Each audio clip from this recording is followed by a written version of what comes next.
গতকাল গ্রেপ্তার হন জনপ্রিয় ইউটিউবার আরএস ফাহিম। তবে তার এই খারাপ সময়ে পাশে নেই তার পরিবারের সদস্যরা।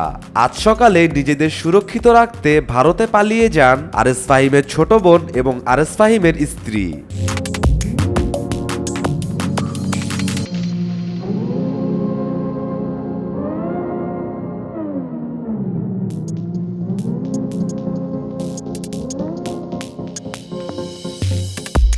জানা গেছে আরএস ফাহিমের পরিবারের বিরুদ্ধেও মামলা হয়েছে।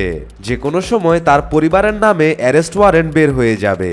এজন্যই আগেভাগে নিজেদের সেফ রাখতে ভারতে চলে গেলেন ছোট বোন কাশফিয়া ও স্ত্রী মানজিয়া চৌধুরী। তবে তারা খুব আনন্দেই আছে। কেউ তাদেরকে দেখলে বুঝবে না যে তাদের পরিবারের কর্তা গতকাল গ্রেপ্তার হয়েছেন।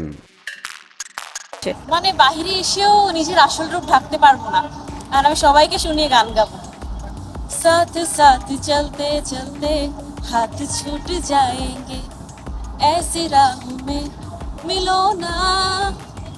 এই লজ্জা পাও কেন? একজনের বড় ভাই আরেকজনের স্বামী। একটি সাধারণ পরিবার কখনোই নিজের পরিবারের সদস্যকে জেলে রেখে এভাবে আনন্দ ফুর্তি করতে পারবে না। কিন্তু ফাহিমের স্ত্রী আর ছোট বোন দিব্যি গাড়িতে ঘুরে বেড়াচ্ছে, চা খাচ্ছে এবং ভারতের দামি একটি হোটেলে উঠেছেন।